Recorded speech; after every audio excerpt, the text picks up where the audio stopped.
ما تنساش تعمل اشتراك في القناة. يلا بينا.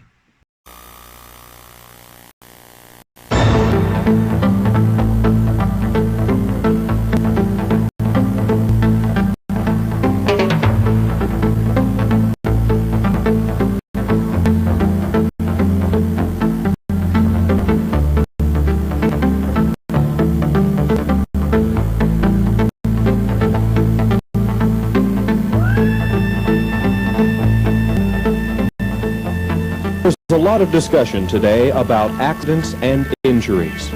Why do they happen? What causes accidents and injuries? The answer can be found in statistics. The insurance industry, governmental agencies, and the National Safety Council have analyzed employee accident investigations over the years and have determined that the overwhelming cause of most industrial accidents and injuries can be attributed to the unsafe acts of employees. That's a rather bold statement, putting the blame on employees. There are hundreds, even thousands of accident causes that could possibly be the employee's fault. Broken machinery, unsafe conditions, and so on. What's the deal here? Well, there is no deal, only cold, hard facts. Let's take a look at some information that will enable you to better understand unsafe acts and how they contribute to accidents and injuries. First, let's explain the phrase contribute to an accident. Let's say an employee is using a machine that's unsafe. Perhaps the machine isn't working properly, but the employee continues to operate the equipment, neglecting to notify the supervisor that the machine is not working properly. The employee is injured. What was the cause? Well, of course, one of the contributing factors to the cause of the accident was the improperly working machine. It should have been corrected. The second contributing cause of the injury was the employee's failure to notify the supervisor so the machine could be repaired. We call this a dual cause of the accident. Two things caused this accident. How about the employee who lifts incorrectly and injures his back? If you use the safe lifting technique, back injuries won't usually occur. The same principle applies when a person tries to lift too heavy a load. It's too much trouble to ask for assistance, so you go ahead and try to lift a heavier load than you should. This, too, is an unsafe act. One of the most widely used tools in industry today is the box cutter. We prefer to call it a finger cutter because that's usually what it does when the tool is used incorrectly. It doesn't make a difference what type of finger cutter tool you use. You must always keep your free hand out of the cutting path, just in case the cutter slips off the box you're cutting. If your free hand is out of the cutting path, you can't possibly cut yourself. Of course, you have to keep your other body parts out of cutting path as well. Is cutting your hand with a finger cutter an unsafe act? The answer is absolutely, positively yes, without any doubt whatsoever.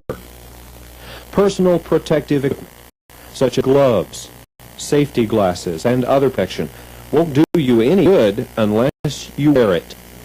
If you get an eye injury because you weren't wearing safety glasses, is it an unsafe act?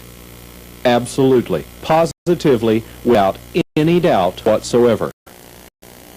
Forklifts are used in a variety of industries and in a variety of ways, from moving food products to metal casting to moving almost anything. 99% of all forklift accidents are caused by employee actions. Rarely does a mechanical defect cause an accident, particularly a forklift accident. What causes forklift accidents? Speeding on forklifts is one major cause. Forklifts are designed to be driven at a slow speed. The truck is very heavy and has a very high center of gravity. You can't turn or stop quickly if you're speeding on a forklift. Not paying attention also causes accidents. Scraping storage racks, running into walls, doors, or sprinkler pipes. These and many more accidents are caused by the unsafe acts of employees. Unsafe acts can mean many things, such as taking a shortcut, not following company safety rules, disregarding established procedures, or just not thinking about the job you're performing. The word negligence often creeps into the unsafe act arena. How about running at work? Could this possibly be considered an unsafe act? Well, if the building is on fire and you're running for your life, probably not. However, if you're running to do something and you fall down or you knock someone else down, absolutely, positively, without any doubt whatsoever. Okay, you've gotten a fairly good idea about unsafe acts. Is it really an employee's fault every time an accident occurs? Based on statistics, 85 to 98% of all accidents are caused in whole or in part by the unsafe acts of employees. The second thing we want to discuss is the word fault. When an accident investigation is conducted, fault or blame is not used. Accident investigation is merely fact-finding to determine the cause of the accident. When a cause is determined, corrective action can be taken. If the employee's unsafe act caused the accident, then corrective action can be taken, such as explaining the cause and what action should be taken by the employee in the future to prevent a similar incident. If it were a dual cause and a machine needed to be repaired, then this corrective action would also be taken. One of the most important aspects of accident prevention is just that, to prevent accidents before they occur.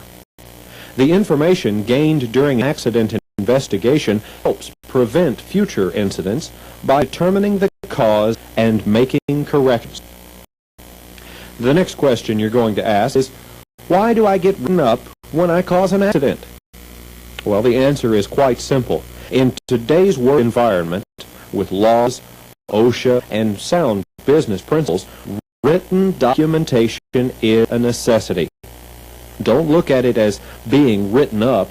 Look at it as training. There have been thousands and thousands of injuries directly caused by the unsafe acts of employees. And there's been no follow-up, no counseling, training, or documentation on these injuries. The injured employees were shortchanged. Shortchanged because they never did learn what they did wrong. So they probably kept on doing the same thing because their supervisor didn't explain what corrective action was necessary. Any employee who contributes to an accident or injury should be given a safety counseling. This counseling should be written on a counseling form explaining exactly what unsafe act contributed to the accident and what corrective action is expected of the employee. And the employee should be given time in which to correct the unsafe act or behavior. It's not disciplinary action, but training and understanding. Should an employee continue unsafe acts or unsafe behavior, disciplinary action may be warranted because the company is responsible for all employees and cannot tolerate those persons who refuse to work and act safely. It's really simple. If you take safety seriously, follow safety rules, and work and act safely, you won't have to worry about accidents and injuries. If you see another employee working unsafely, remind them of the safe way to perform the job. Teamwork is the key. You have safety rules, job procedures, and certainly you can use your good judgment to perform your job in a safe, efficient manner. Safety isn't complicated, but it does require an effort on everyone's part. For safety to become second nature, you have to practice safety all the time. When you pick up a box cutter, think finger cutter. Associating the hazard to the job, you automatically think about safety and how you're going to perform the task at hand safely. When you operate your automobile, automatically put your seatbelt on, even if it's driving through the parking lot. If you do this every time you get in your car, it becomes automatic. When you lift something something, think about those delicate discs in your back and keep your back in its normal curvature. If the object's too heavy, get some help. When you operate a piece of machinery, think about the potential hazards and how you can perform the job without an injury. Operating a forklift? Think safety. Working with chemicals? Think safety. There isn't any job that can't be performed safely. All you have to do is work and act safely, and you'll be an accident-free employee. Most of all, realize that most accidents are caused by unsafe acts or unsafe behavior of employees. Then, do your part by not engaging in this type of activity. Safety doesn't get any easier. Thank you.